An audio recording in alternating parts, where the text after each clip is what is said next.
My fellow Idahoans, we are in the middle of an unprecedented and dangerous time in our state's history.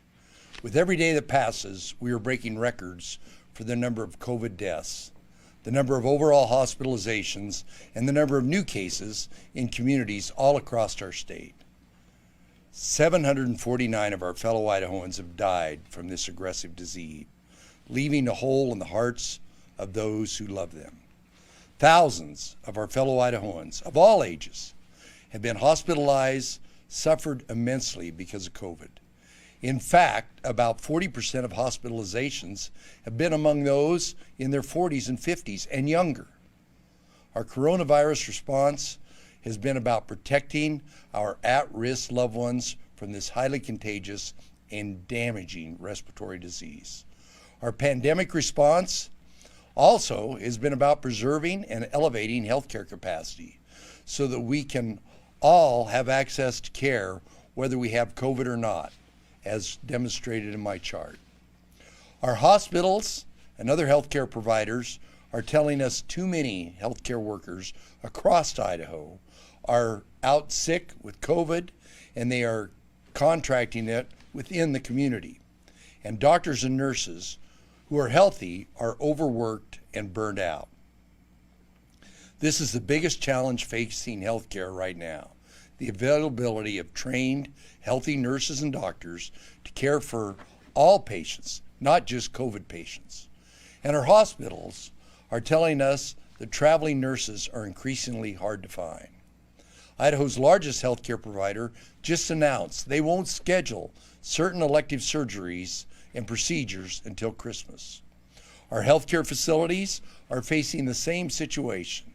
They will discontinue all but the most essential services within the next few weeks. This impacts all of us, whether we have COVID or not. Our healthcare facilities are always rebalancing and shifting resources as needed, but the stress on our healthcare system as a result of COVID spread in our communities is simply not sustainable. Alarmingly, our hospitals are telling us it is only a matter of weeks at the current rate of spread before they must start rationing care.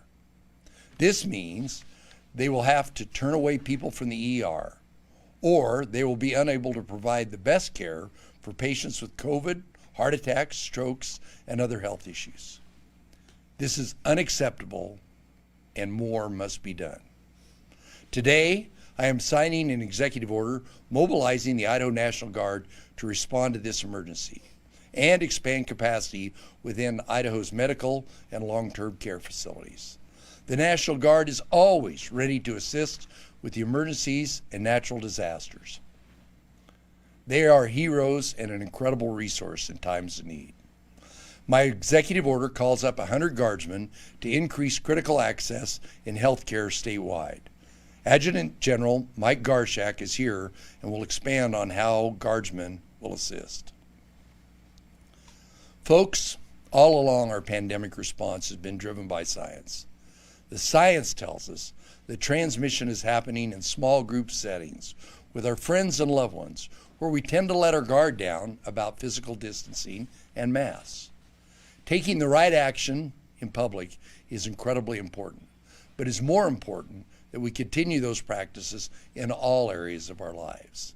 That means we all must limit social gatherings and practice physical distancing and wearing masks with anyone, anywhere who is not a member of our household.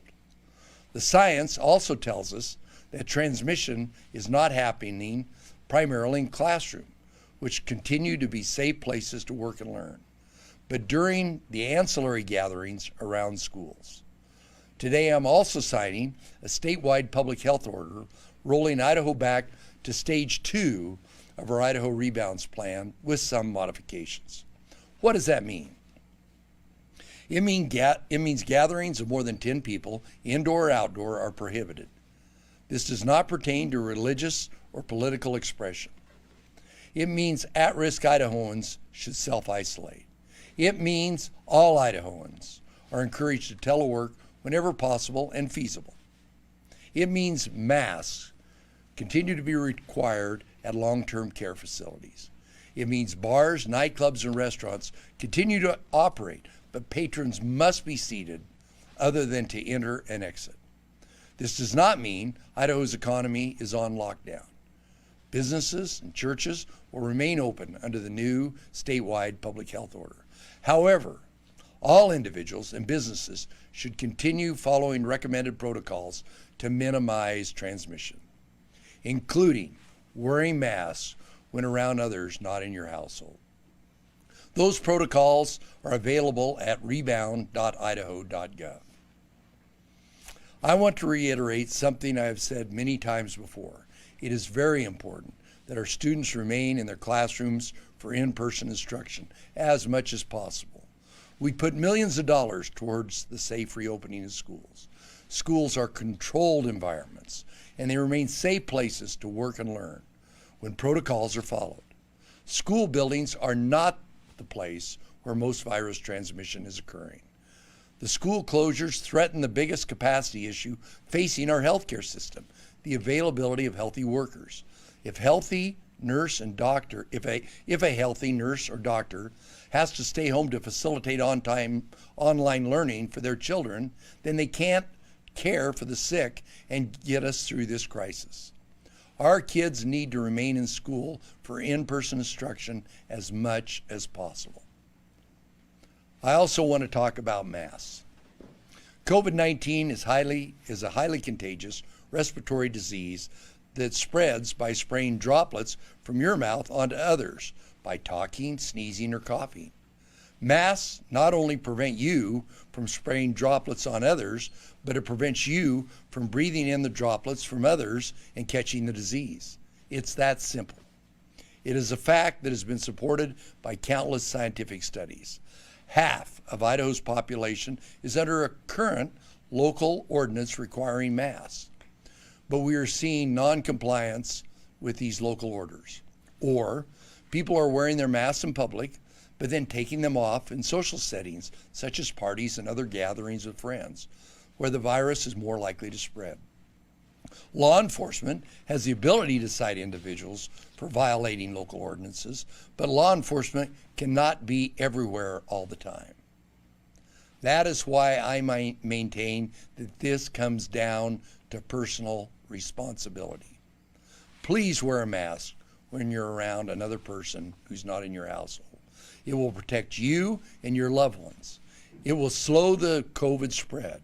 It will keep people employed and protect our economy, and it will preserve healthcare access for all of us. What does this mean for Thanksgiving? It is best to celebrate with others in your household and avoid traveling, so you don't unknowingly spread virus to loved ones. You can still connect with one another, but please do so safely. There are a lot of good tips from public health on how to celebrate Thanksgiving safely.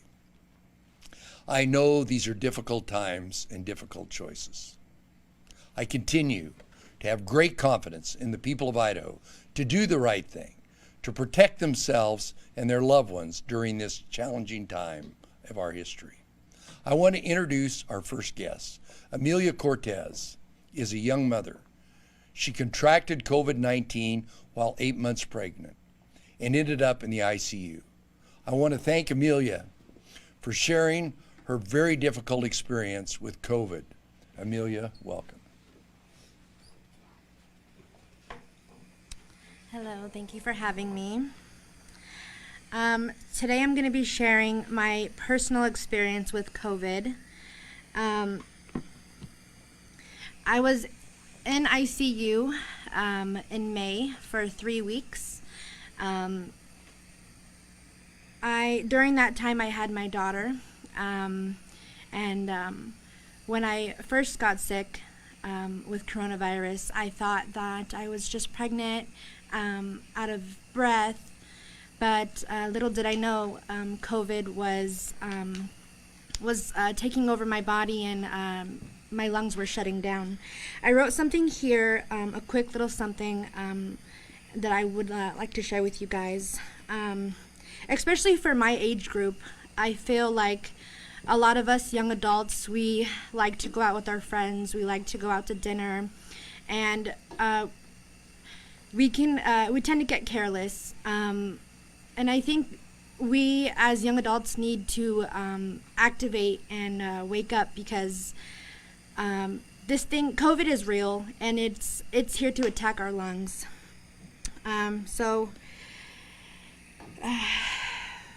Excuse me, I have to gather my breathing here. Whether or not we have a hard time accepting it, or we fall behind the PPE, we need to activate and be more aware of that this virus kills. Coronavirus is real, and I personally know this because, like I said, through late May through early June, or July, excuse me, I was in the ICU, alone, and without my daughter, without my family. I was around nurses and doctors, and even though they were there by my side, I think everybody can agree that just having your loved ones around it's a way of healing.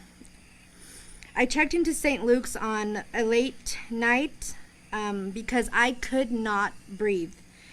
My body was shutting down and my lungs were failing, and I did not expect to be fighting for my life for the next 3 weeks.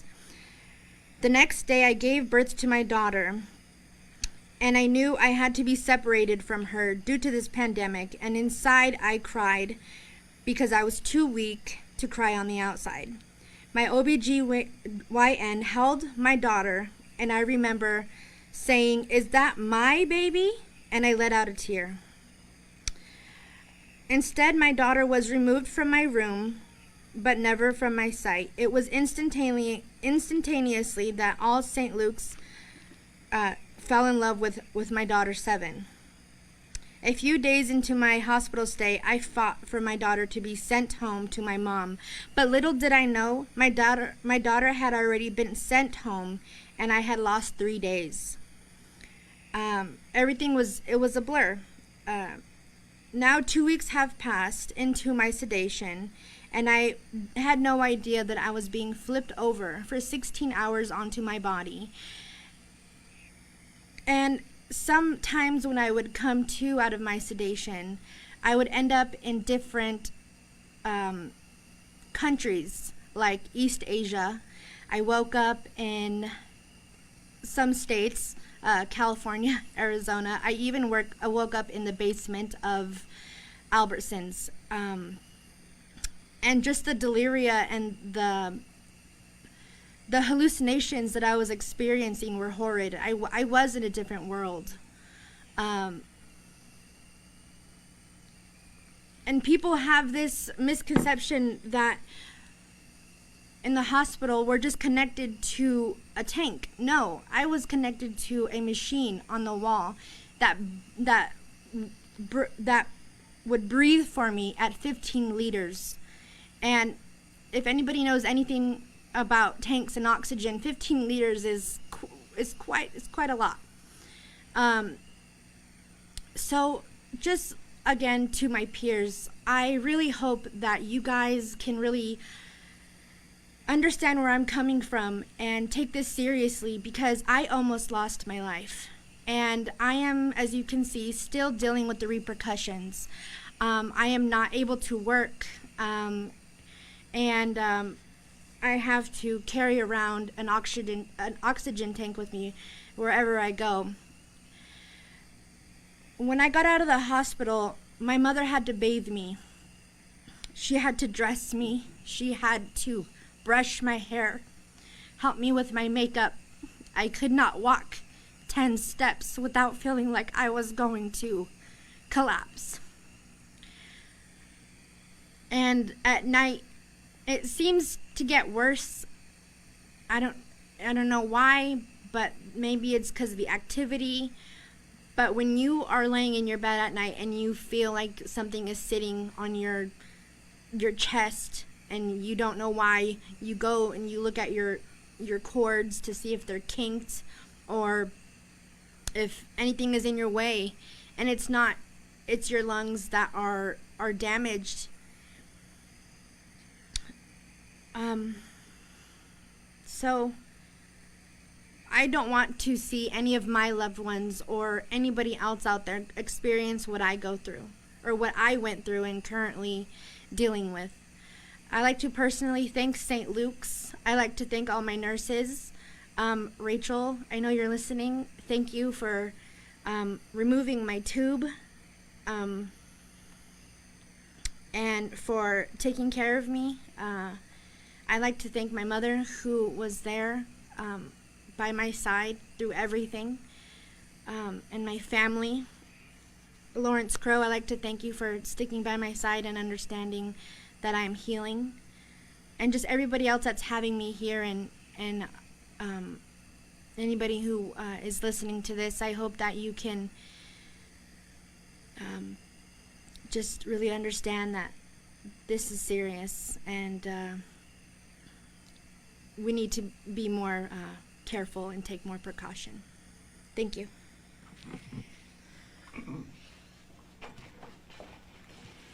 Thank you, Amelia. I'm so sorry you had to go through that. And I hope this serves as a reminder to our young citizens about how important it is for them to be safe. Now I'd like to introduce Rachel Thane, the St. Luke's respiratory therapist who treated Amelia while she was in the ICU. Rachel, welcome. Thank you, Governor Little. I appreciate that. And I want to say hello to Amelia. It's so nice to see you. I think about you all the time. And unfortunately, Amelia's case is not an individual one. It's not random. That is happening quite often with, we're seeing an influx of young patients. Some of my sickest patients have been in their 20s and 30s. And though they may not die from COVID or COVID complications, they're experiencing symptoms months later. As she said, she was there in July.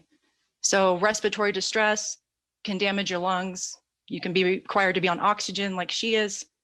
You can have cardiac issues.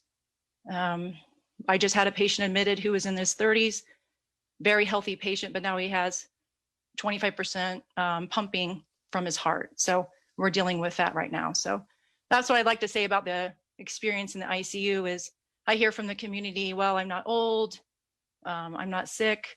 If I get COVID, it'll be a runny nose or I'll lose my sense of taste and smell, but that's not necessarily the case. And we're finding that our very sick patients are on life support machines for 2 to 3 weeks. That's damaging alone as it is. And these patients being in the ICU for this long, it's holding up ICU beds. They need that ICU bed. They have to be on that life support machine, but that means we don't have room for heart surgeries. We don't have room for other sick ailments that require ICU care and ICU life support. Not only are our ICUs full, our floors are full. We experience calls daily from outlying facilities, Washington, Oregon, all over Idaho saying, please take our patients. We are at capacity. We don't have staff to take care of our patients. Well, that's where we are now too. And I get a lot of comments about, well, set up a tent and expand the hospital, put disaster ventilators in the tent. Well, frankly, we don't have the staff to run those tents. We have healthcare workers that are out sick with COVID. We have healthcare workers that are out sick with just the normal respiratory season. We're coming into cold and flu season. If we're down healthcare workers, nurses, doctors, respiratory therapists, there is no one to take these patients. These sick COVID patients are not plug them in, set them and forget them. They require acute critical care. They require titration of medications. They require tweaks on the life support machine. I can't put somebody in a tent and forget about them. So it's very important that we do our part as a community to reduce the spread of COVID right now. More COVID cases mean more COVID admissions, which means more COVID deaths. And as a healthcare provider, one death is one too many, but I know we can't prevent that. But we can do our part to reduce the spread. And one way we can do that, is Governor Little was saying, is wear our mask. It's easy. It's really easy to do. And wear it properly. You know, wear it over your nose and mouth. As he said, I wear my mask to protect you. That keeps my respiratory droplets behind my mask. but you also need to wear your mask to protect me and keep your respiratory droplets behind your mask. If we can do this, we can reduce the spread. Droplet masks are proven to work. Okay, this is science. And people tell me how they feel about masks. And unfortunately, feelings are not facts. The fact is, I have been a respiratory therapist for almost 18 years. Every time I enter a patient's room that has a contagious respiratory virus, I wear my droplet mask. When that patient leaves their room, they wear their droplet mask. That is what we have always done with rhinovirus, H1N1 swine flu, the flu, influenza A and B. This is not new science, people. This is just science, and it's the same with COVID. The difference is COVID is so contagious and so widespread that now we are asking the community to also do what we've been doing for my entire career, and every healthcare worker already does. So please, we'll wear our masks to protect you. Please wear your mask to protect us. You know, if we can't get this under control, we're going into our busiest season. As a respiratory therapist, flu season is my busiest season. So I need people to go out. I'm going to say this too, try and get your flu shot this year and just be more conscientious. Because if we get an influx of flu patients and an influx of COVID patients, we're going to run out of beds. All those news stories you see in the big cities, that's unfortunately could be Idaho, and I don't want to get there. So we don't make money off of COVID. I've heard that before. And unfortunately, actually, we're going to be starting to lose money at St. Luke's. As Governor Little mentioned, we are pausing elective surgeries until December 25th. And that's a good start. But however, emergent surgeries happen all the time. People's appendix ruptures in the middle of the night, they have to have surgery. We have to have beds for these people. We have, I don't even know how many COVID patients, I don't want to give numbers because I don't have the facts, but the other day we had 190 system-wide. And it's nerve-wracking to work in the downtown hospital because we're getting patients from all of the St. Luke's facilities, Wood River, Magic Valley, McCall, Nampa, Fruitland, Meridian, because they're all at capacity. And masks do work. We are not seeing an influx of Ada County patients, okay, where masks are being more readily worn. We are seeing an influx of patients from the outlying counties. So I know it doesn't seem like it seems like you're in a small town and it maybe isn't that big of a deal, but everybody, no matter how small your town is or where you live, we just need to do it. We're a community. We need to take care of each other. It's not just about me and it's not just about you, it's about us together. Okay, I want everything to open up too. You know, I'm a community member. I went to school in Caldwell. I went to Boise State. My son goes to College of Idaho. We are members of this community, okay? And I want to protect you and I want you to protect me. So coming up with Thanksgiving, it's tricky. I understand everybody wants to gather.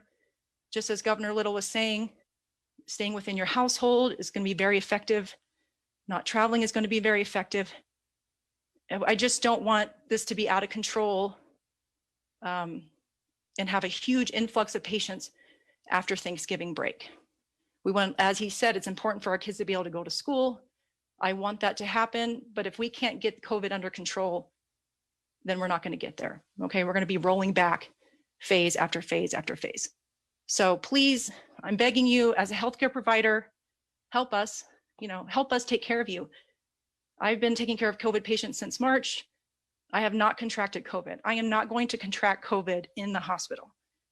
We are very safe there with mask, hand washing, socially distancing. I'm going to contract COVID in the community, unfortunately. It doesn't matter what store I go into. It doesn't matter what establishment it is. There are people out there still not wearing their masks or wearing their masks improperly. And at this point, it's a sign of disrespect if you're not wearing your mask. We're doing everything we can to keep our hospital running and to have open beds for our community members, and our community members are basically disrespecting us by not wearing the mask. And I know that might sound harsh, but that's the reality of it, and I'm going to do my part. Please do your part.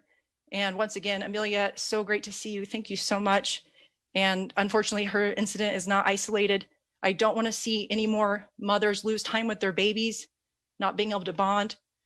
Experience the ICU psychosis that Amelia experienced is very real. You know, I wrote a paper on it in college. It's very fascinating, but it's very real. So there are some things worse than death sometimes. And the rehabilitation process can be very severe. And if you're in your 20s and you can't walk and you're muscle wasted and you're connected to oxygen and you can't work, think about those things. Think about those things. So everybody stay safe out there, take care of each other. You know, I'm here for you at St. Luke's. I hope I don't see you, but we're going to do our best, and please do the same. Thank you. Thank you, Rachel. We appreciate you and your colleagues for helping us get through this crisis. Now, General Mike Garshek will speak about how the National Guard troops will help during this emergency. General Garshek.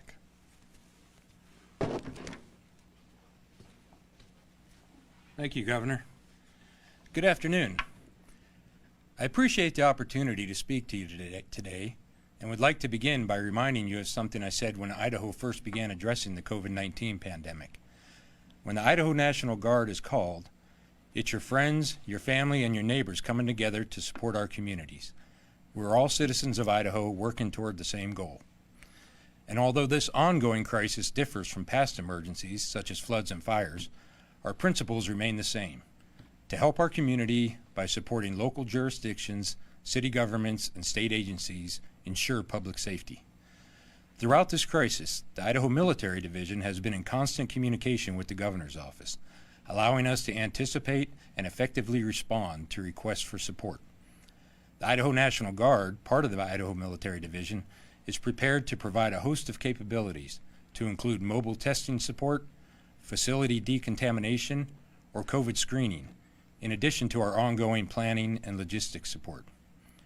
Examples of our support to Idaho's COVID response include warehouse and logistical operations at several food banks across Idaho, and as personal protective equipment has arrived in state from the national stockpile, we've helped to ensure those supplies reach the communities where they're needed. We've also provided facilities to the Idaho Department of Corrections, which were used to separate COVID-free inmates from their general population, allowing IDOC to create social distancing throughout their facilities. The Governor's executive order today means standing up an Idaho National Guard task force, a unit that is scalable in size and capability depending on the need, and ready to receive and respond to a variety of missions.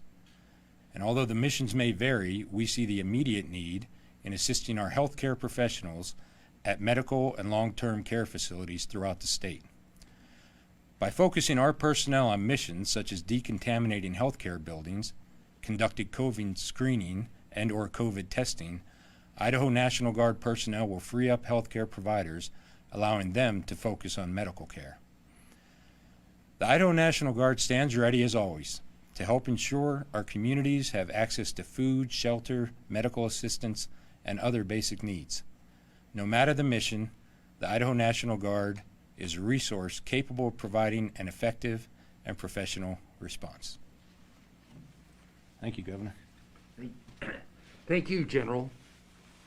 We appreciate our troops stepping up to help our citizens during this challenging time. Now, Dr. Christine Hahn will briefly review our 2-week metrics, our vaccine planning efforts, and the new medication available for treatment, and then we will take your questions. Dr. Hahn.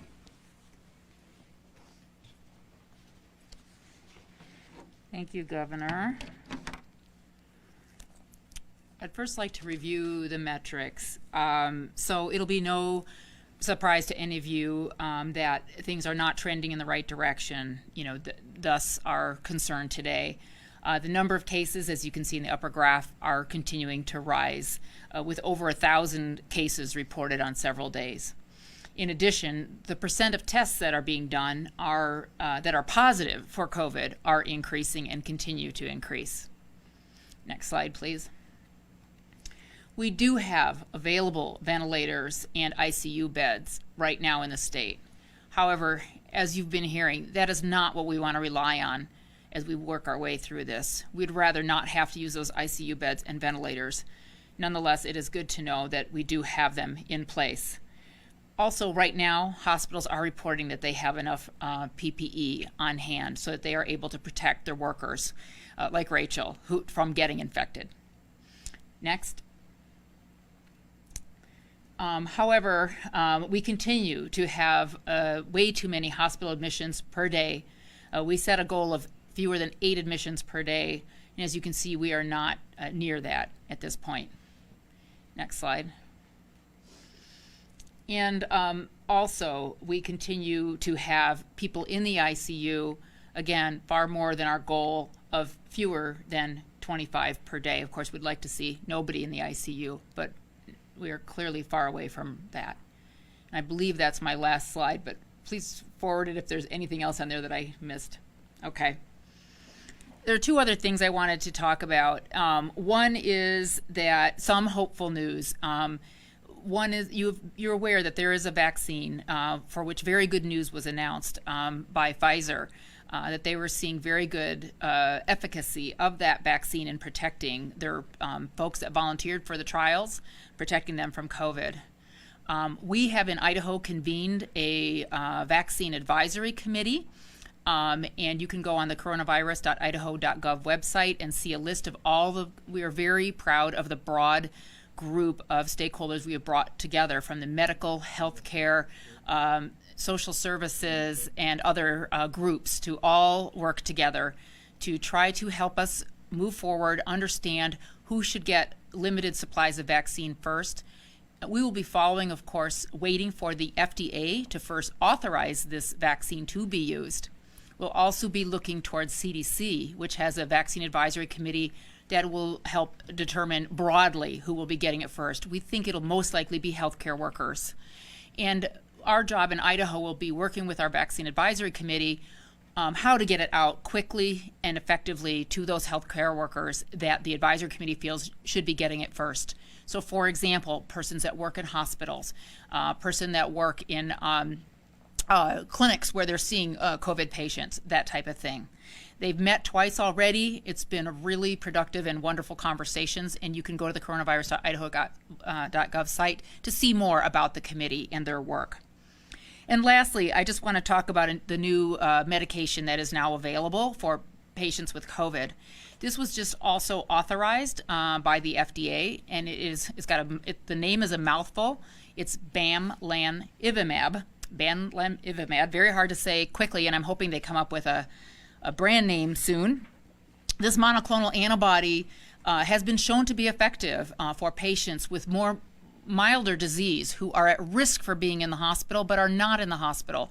So this is an exciting development because right now our therapeutics are really limited to those in the hospital. This medication must be given by IV, but we have already worked with hospitals throughout the state, and those are being shipped to those hospitals that have requested it. And should patients, as they develop COVID, their healthcare workers can now determine whether this medication might be useful to them. This is similar to the treatment that was given to President Trump as he became ill with COVID. And we are hopeful. But these measures are not enough. We know that the vaccine won't be here for a while. We're excited about it. It's hopefully going to be a very helpful tool for us, and we also are very happy to see a new therapy available. But this is not enough to stem the tide of the rising infections. And I join everyone else who's spoken today in urging you to please help others, wear a mask, stay apart from others, try to avoid large gatherings. We need everybody to do their part because we are seeing a rising number of cases, rising number of hospitalizations, and these therapies, while very promising, are not going to save us now from the rise in cases. Thank you, Doctor. Now we will take your questions. Joe Paris, KTVB. Thanks, Governor. During this address and while Amelia was speaking, we had a nurse call into our newsroom and ask, at this point, why no mask mandate? As Rachel Thane from St. Luke's highlighted, it's not a debate that masks work scientifically. And I know it's been an issue with enforcement, but how long can you go on with personal responsibility? As Dr. Hahn highlighted, we're trending in the wrong direction. Well, Joe, as I stated, half the states under some sort of a mandate now. And in fact, even in other places where there are mandates, the lesson needs to be, we need these masks worn all the time, not out where they might be seen by a law enforcement official. We are trying to get this curve under control. And we know where the problem is. We know that it's obviously mask covering, but it's in these social settings, and that's why we address this in this rollback to a modified stage 2 to reduce the spread, to reduce those transmissible moments. There's areas all over that have mask mandates, and frankly, I believe, and that's why we're here, we have to make a better case for people to not only wear them where they might be seen by somebody in law enforcement, but where they really believe about the efficacy of the mask and the need for the mask to protect themselves and their community. Audrey. Hi, Governor. I also have a question from a nurse who's on the front lines caring for COVID patients at every shift. What happens to National Guard's workers who are already working in the healthcare system? Do they transfer and leave us high and dry? This nurse also wonders what is being done for the mental health of healthcare workers and their families who are being emotionally abused and belittled by those who still believe this isn't real, who are burning out with a feeling of helplessness as numbers rise. Your question from the nurse was very salient to today. We know that there's people, and that's why I believe I and the state needs to make a better case. It's reprehensible that our healthcare workers are being abused for doing their job. General Garshak, do you want to address who's going to be in from the healthcare field? Yes, thank you. Yeah, that's exactly right. We do have many doctors, nurses, and healthcare providers in the National Guard. That's not the primary source that we're going to make up the task force with, because as you noted, that wouldn't make sense to pull them out of their healthcare position that they're currently doing to do it for the Guard. What we're talking about is labor and manpower to help support and relieve the healthcare communities from doing some of the screening, the mobile testing site, additional logistics support, whatever missions come in from the health districts through the Idaho Office of Emergency Management. We will tailor our response package to meet that mission request. Thanks, General. Melissa, welcome to the Channel 4 studio. Thank you, Governor. You keep mentioning that half of the state is under a mask mandate, but that also means that half of the state is not under a mask mandate. So as you're calling in the National Guard and as we're hearing from hospitals that we're just a few weeks away from rationing care, are you comfortable that this isn't too little too late? Well, I don't think anybody anticipated the increase that we have today. That's why we're doing what we're doing. I don't believe it's too little too late. I believe it is a crisis situation. As Director Jepson and I talked about time and time again, we knew in the fall when people went inside that there was going to be an increase in number. We had done a lot of work to expand healthcare capacity, and frankly, that's one of the reasons we're bringing in the National Guard to pick up any pieces and parts we can do to help in the healthcare capacity and also in long-term care facilities, and to be there available when needed when we start to distribute the vaccine. We are aware of the numbers. We believe that and of course, we should start seeing some of the benefits of what we did 2 weeks ago when we roll back to stage 3. But we can see it's not enough by the skyrocketing numbers and the healthcare capacity.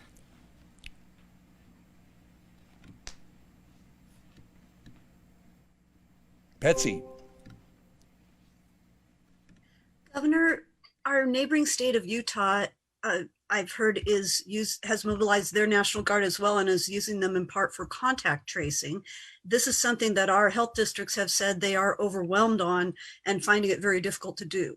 Might that be within the mission of the Guard in this current call-up? It is.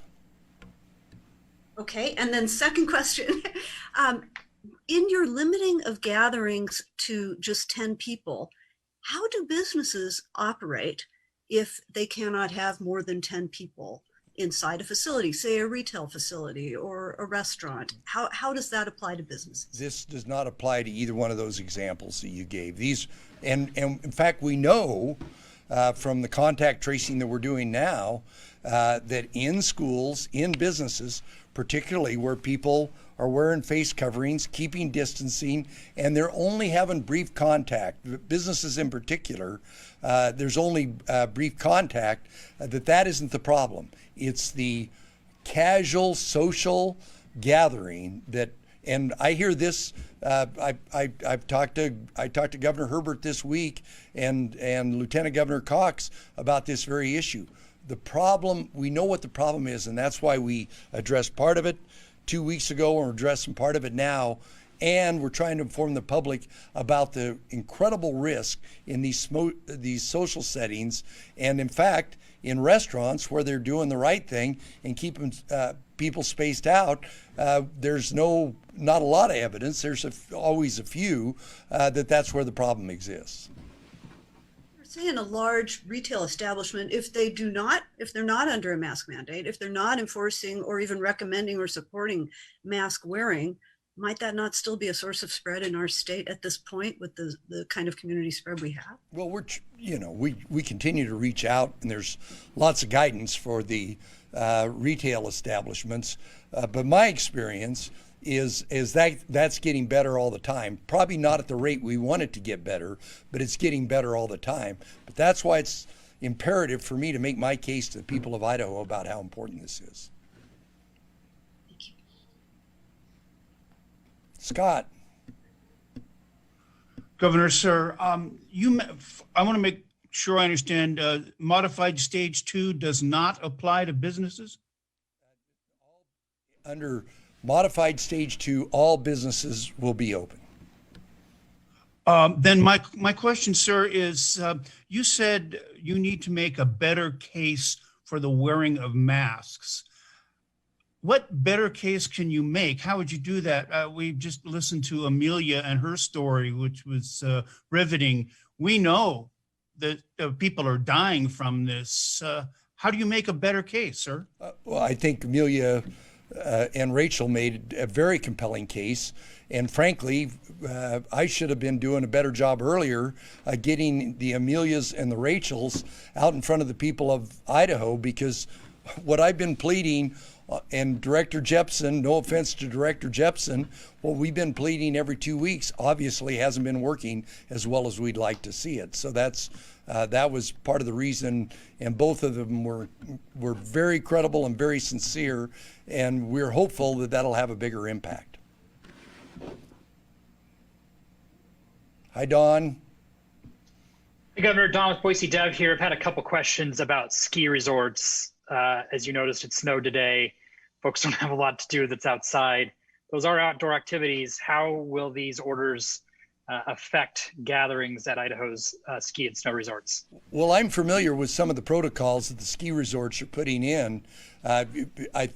Somebody announced that Bogus Basin, because of the teaser snow that we're having right now, is already starting to curtail the number of people there. They're outside. People skiing a lot of time are wearing masks, even before masks were a requirement. What they need to do is keep their capacity a certain level, and then what they do outside. I know some of them have contingency plans about where you got to go back to your car to eat. That's where the exposure is going to be. It's not going to be on the hill, and it's not going to be on the chairlift if it's somebody you know. So does that mean that the limit doesn't apply, or it isn't part of this? Well, I guess they're a business. I haven't talked to every ski resort in the state, but the ones that I'm aware of, they're keenly aware of this. This is not good for their business model if there's spread there. So to my knowledge, all the ski resorts have got contingency plans. They're just like a restaurant. If you're at the lodge at any one of our wonderful Idaho ski resorts, they have to have the same spacing requirement you would in a restaurant. Thank you. Hi, Troy. Hi, Governor. Thanks for being available today. You've been beating the drum of personal responsibility for quite a while. And given where a lot of this infection spread is happening, in small parties, at homes, dinners, friends over, etc., what do you see in the numbers that gives you any indication that personal responsibility is actually working? And what's going to make it start working now as opposed to August? Well, Troy, when I get out, I see face coverings much more prevalent now than I did not too long ago. That's hopeful, but this is a problem from all over the United States. If you get the briefing I get from the White House about, and it's available in lots of places, about the level of red all over the United States, it's a problem everywhere, particularly in the areas of the country where the weather's getting colder and people are going inside. As I said, I just got to make a better case for people to do the right thing. I have to make the connection between doing those small sacrifices and preserving our healthcare capacity. We've been talking about it since March, but I obviously haven't been doing a good enough job. But I think Amelia and Rachel did a very credible job today, and I'm hopeful that compliance gets to be better. Thank you, Governor. Katie Clark.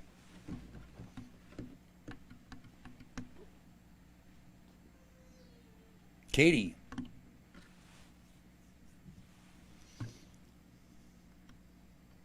Can you hear me now? I hear you now, Katie. Thank you. Life with Zoom, it's always interesting. I was wondering, what would it take for you, what conditions would exist for you to actually be willing to impose requirements on people to wear face coverings? Well, Katie, I will again try and do a better job of explaining. Face coverings are only effective if they're used properly and for the right amount of time, for a long, anytime you're around someone. So with states with enormous mask mandates, areas of the state of Idaho with mask mandates, it's still not being effective. We're still not getting our point to the people of Idaho about how important it is to them that if one of their loved ones or themselves gets hurt, there's a possibility that they're going to go to a primary care facility or, heaven forbid, a hospital, and there's not going to be room for them. That problem has always existed, but the magnitude of it is much higher now, and that's why we're doing what we're doing at this point in time. Melissa Davlin, welcome home. Hi, Governor. You mentioned speaking to Governor Herbert and Lieutenant Governor Cox in Utah. One of the things I know that they've done is use their emergency notification system so they can reach all Utahns on their cell phones. Is that something you've considered in trying to figure out how to reach Idahoans and get the message across? Well, they might get tired of me, but we're looking at all options. As a follow-up question, speaking of governors in other states, I know that there are much stricter restrictions going into place in Oregon and Washington, even though they have much lower rates of spread. And I know that at least Governor Inslee has been pretty frustrated, quite frankly, with the number of Idaho patients who have had to be transferred to Washington hospitals. Have you spoken to those governors about a regional response plan since all of these communities are so connected? And if not, why not? I have talked to the governors, but it's interesting to note, if you look at the map, in fact, the incident rate in the eastern part of Oregon is higher than the incident rate is in the western part of Idaho. It's climate, it's attitudes, it's a lot of things. But it's interesting if you go from like the Tri-Cities south, that part of Oregon and Washington it doesn't have the exact same incidence as it does here, but we've always transferred a lot of the health care in the northern part of the state has utilized Spokane, just like part of the health care in the eastern part of Idaho has used the Salt Lake hospitals. That's just a fact of life, just like Montana and Wyoming use part of the Idaho hospital capacity. Yeah, one last follow-up question. When those hospitals stop taking Idaho patients, when there's nowhere else to divert patients to, what's the next lever to pull? Or is that rationing care? Is that the next step? Well, if all hospitals are full, that's exactly right. Dr. Hahn's metrics she put up there has crisis standard of care that's the urgency. The urgency is when that red line gets perforated by that blue population, then we have to do those things, and that's what we're trying to prevent. Betsy Russell. Governor, one of the major directions that our neighbor Utah has been taking is to significantly ramp up testing of asymptomatic people. In particular, they have launched weekly testing of college students who are on campus all across the state and have announced plans to move toward regular testing of people aged 35 and under in the workplace as a way to get at this community spread that so often is coming from people who aren't showing symptoms. Is Idaho considering any measures along those lines? Chris, do you want to talk? Yes, and of course, one of the things happening in Idaho is a lot of the institutions are only going to Thanksgiving and then they're going to be out. But do you want to talk about what the testing's taken with asymptomatics, Dr. Hahn? Yeah, thank you, Betsy. Absolutely, you're absolutely right. We you may notice if you look at our total testing numbers week by week, not only we really focus on the percent positivity because that tells us what the disease is doing, but you'll also notice we do have a lot more testing available than we did in the previous waves. There's been a lot of work, very hard work, to increase testing capacity in Idaho, not only PCR testing with all the major universities now doing PCR high volume testing. Hospitals have ramped up their capacity, and we've used some of the federal funding to help hospitals and universities buy lab equipment. So we've been working very hard to ramp up that capacity. Our number one priority is always symptomatic patients, but underneath that all, we are talking and developing a strategy. Our testing task force is working on that now. A few members. It'll go out to the whole task force for review to look at a bigger strategy for how are we going to start testing asymptomatic people, that routine type of surveillance. The Binax Now test that you're aware has been being distributed not only to long-term care facilities, but also to the district health departments and out to healthcare providers, out to the jails, out to prisons. Those are also boosting our testing capacity, leaving us some breathing room to try to develop more routine testing of asymptomatics. And I absolutely agree with you. I think as universities and schools come back into session after the holidays, routine testing is really something we're going to try to promote and continue to implement further and further as we get our handle on our testing capacity. And I do have another question for the governor, if I may. Governor, do you have any message for your fellow Idaho Republican politicians, including our lieutenant governor and members of the legislature, who have resisted calls for things like wearing masks, the very thing that you're calling on Idahoans so urgently today to do? They are all independently elected, and they can do what they do, and I do what I do. Like I said, we have to make a case. We have to make a case for how critical it is, and we made two great cases here just a minute ago, and we have to make our case to not only them but everybody around them about how critical it is. So I will continue to make a case. I had a call this morning with all the House and all the Senate, and we had 2 doctors on that call to make the case to them about how critical this is. I've got a question from Bill Spance at the Lewiston Morning Tribune about the 2021 session, somewhat germane to Betsy Russell's question. That's their call. The Idaho legislature has to come back in session at some point in time. I think legislative bodies, and including Congress, all over this country with this high level of spread, are all going to have to access and be cognizant of what the risk is to them and what the risk is to whoever shows up at those sessions. Fortunately, we put significant resources in, as many of you know, to where people do have remote access to the legislature. They can remotely testify. Those are all going to be helpful, but it's going to be the body themselves that will make that determination. Thank you, Governor. Clark Corbin. Hi, Governor. Thanks for continuing to hold these events and talk to Idahoans about the pandemic. I had a question about schools. You talked today about how important it is to have schools open for in-person learning.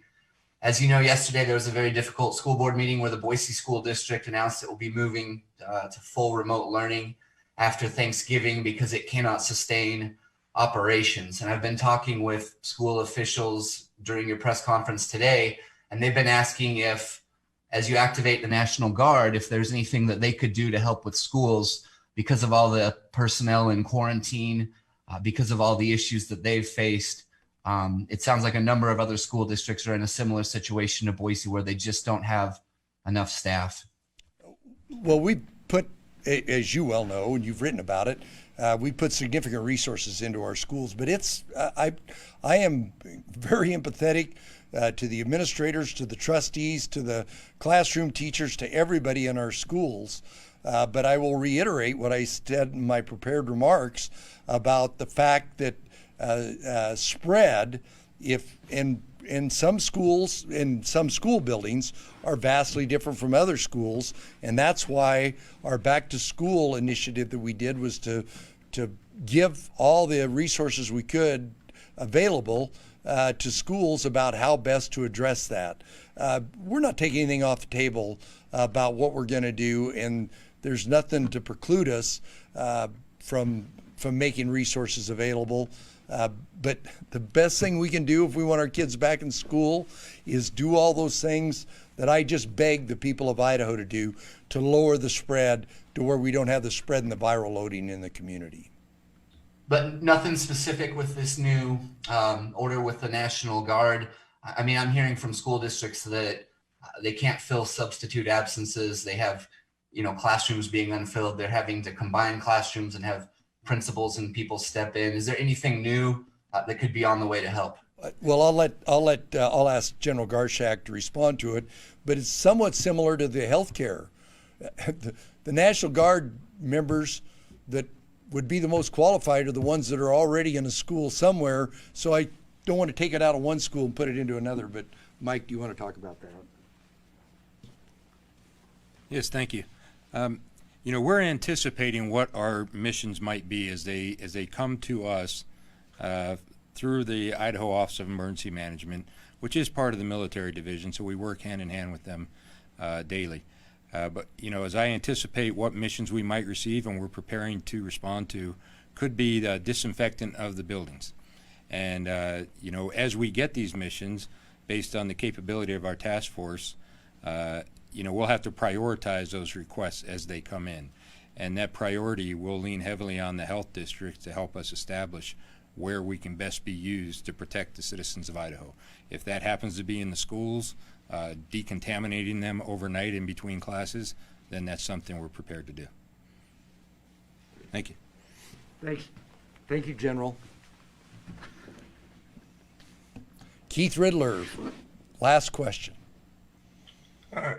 Governor, Betsy kind of asked the main part of this question already, but I just wanted to pick up on that a little bit. It seems like the masks have become pretty much a political issue at this point, and there's a sizable section of Idaho residents who aren't going to wear a mask no matter what, even though they see the stats about infections and deaths. Your thoughts about that, and do you have any luck, perhaps, or make any attempt to change their minds? Yes, we are. Matter of fact,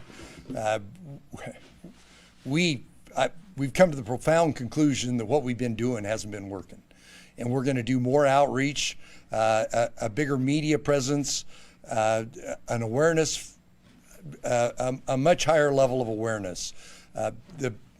There's no better communicator on this than the frontline healthcare workers or the patients, as we've had here this afternoon, talking about the critical need for everybody to make a little small sacrifice to collectively protect everybody. We know, as Dr. Hahn said, we know that there's going to be vaccine. There's, a 30, 60 day variability window on when it's going to be here. But we also know this time of year we are so sensitive. So we are going to do all we can to ramp up public information, outreach, awareness of all the people of Idaho so that we can protect that critical healthcare capacity that we talked about that.